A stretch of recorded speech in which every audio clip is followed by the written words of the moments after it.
WhiskyJason here, whiskey from the viewpoint of an American over here in Germany. And I want to talk about one of my highlights of my trip to the United States in August of 2024, the Augusta Distillery in Augusta, Kentucky.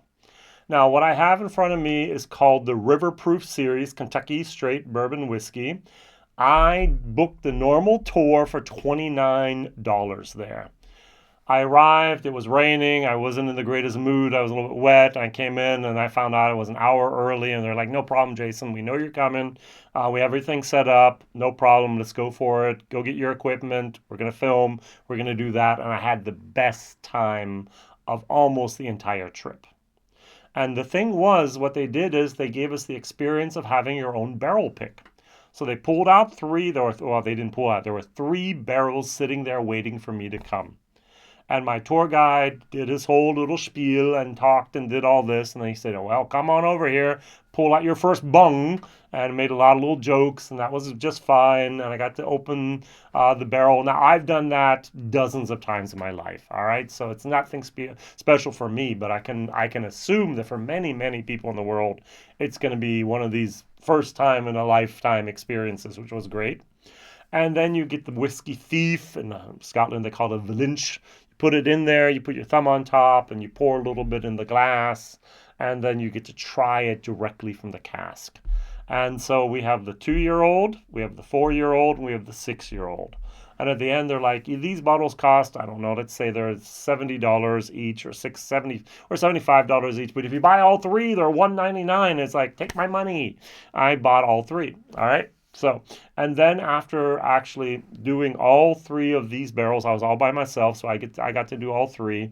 I said, yes, I want to buy the bottles. And so what they did is they gave me a bottle, they gave me the Village, again, the whiskey thief, and I had to fill my bottles individually up myself, which was an experience of a lifetime. I thoroughly enjoyed it. Look, there's still barrel char in there. I don't know if, yeah, you can see a little bit of that stuff floating around there. I have barrel char over here in this one as well. So, all right, you can see this. I hope. Yeah, you can see the barrel char. Now I got it. All right, I got to figure out how to do this. Yes. So here we have some barrel char in there and so on. And so it was fantastic. I got to do my own labels. I got to write WhiskyJason on here. The 2-year-old is 59.75% ABV, so 119.5 proof. On the side, I got to write down the mash bill. This is very unique as a mash bill.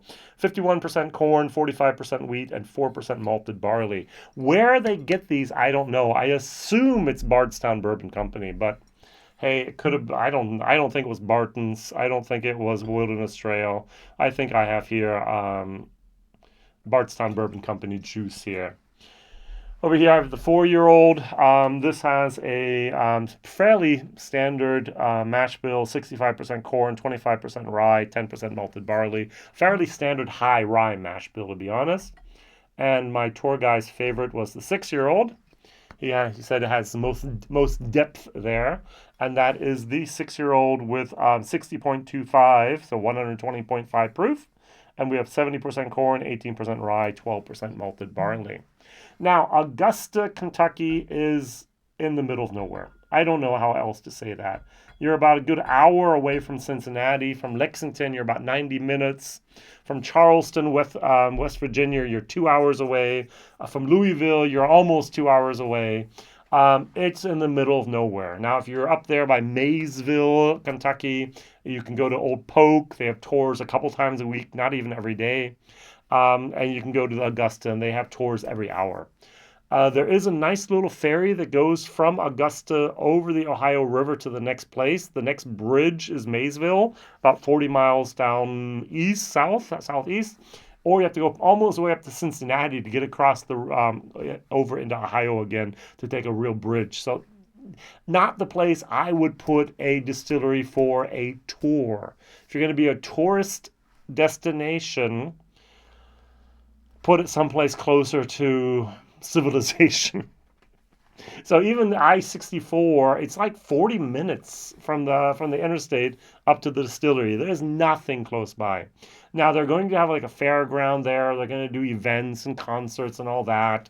And I'm sure there's great reasons because of the owners and the property and so on that they put the distillery there. But if you're really going to build a tourist destination, put it close to where tourists are.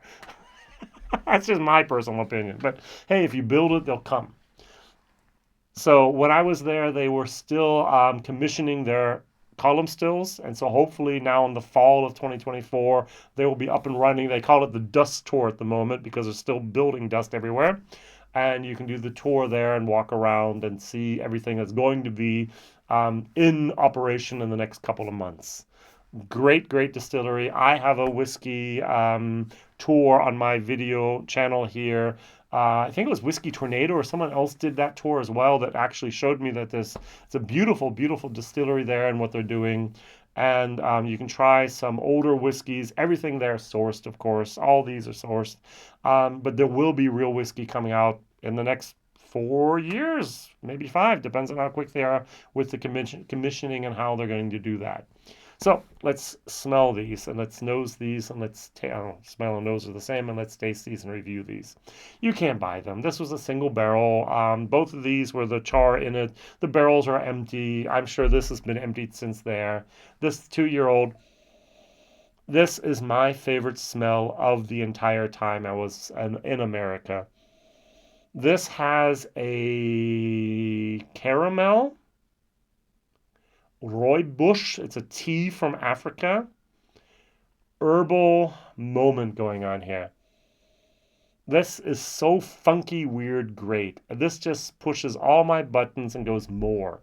And my tour guide was like, Jason, no, this is the better one. I said, no, this is the better one. He said, no. I said, no, I like this for some reason. I tried it first. I'm like, this is fantastic. If the other ones are even close to this, I'm going to be wonderfully surprised. And this one, this is just a standard. This is a standard bourbon. This is nothing special, nothing to write home about.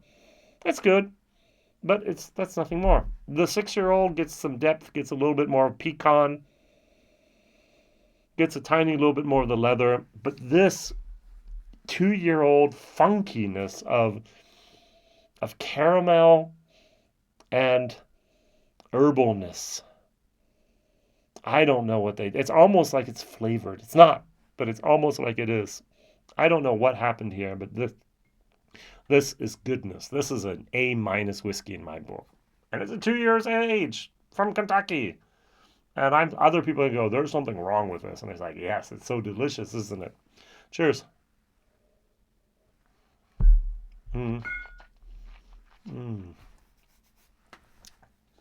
Even the palate, that taste goes through. There's like a yeasty moment. It's so difficult to describe. There's like thyme, THYIAM, the herb. My majorin. And it's vanilla caramel sauce. Wow. Happy Jason. All right. So the 4-year-old, as I said, standard.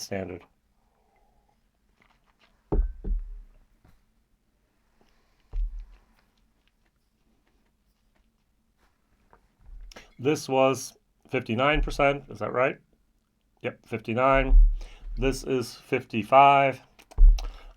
Good for 55. I mean, this, as I said, is an A-. This is a B-. This is an A, B-, maybe a C+ on a bad day, but it's very, very good. Very nice. Very, just bourbon. It's a good, solid bourbon. A little bit of rye in there. What was it? Was it high rye even with 25%? Nicely done, but nothing outstanding about it. The 6-year-old.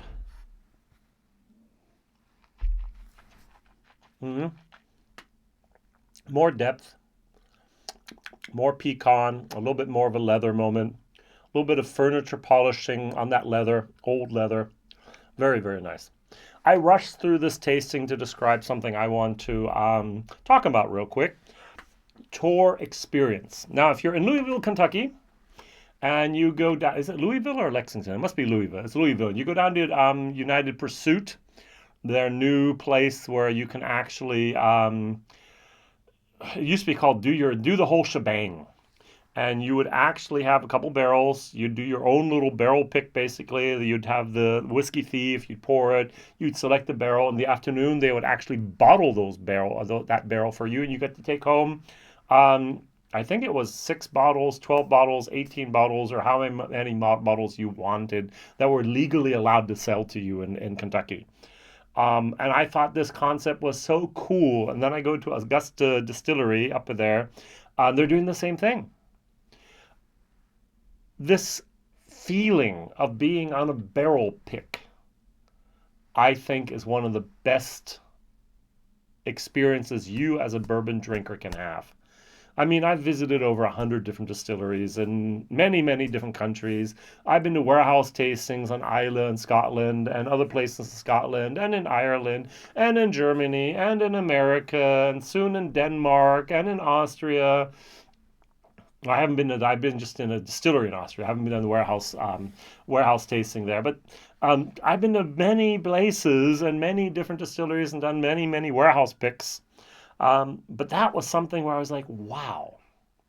And I wish, I hope, I beg that many, many other people can have a similar experience at a distillery of your choice. Augusta Distillery is one of these places you can do it. Now, those barrels, the customs have been paid, the excise tax has been paid, and so they can actually pour it out and put it in the bottle and so on, and everything's okay. But it gives us, the consumer, an experience that we would never have anyplace else. And I'm so thankful the laws have changed and they're allowed to do that, and we can do that as well. My question of the day is, what is your favorite distillery experience ever? Was it a hand fill? Was it that going in the warehouse? And if you're anywhere close to Augusta Distillery, please check them out and say hi from Whiskey Jason, because they're doing great things there. See you real soon. Bye-bye.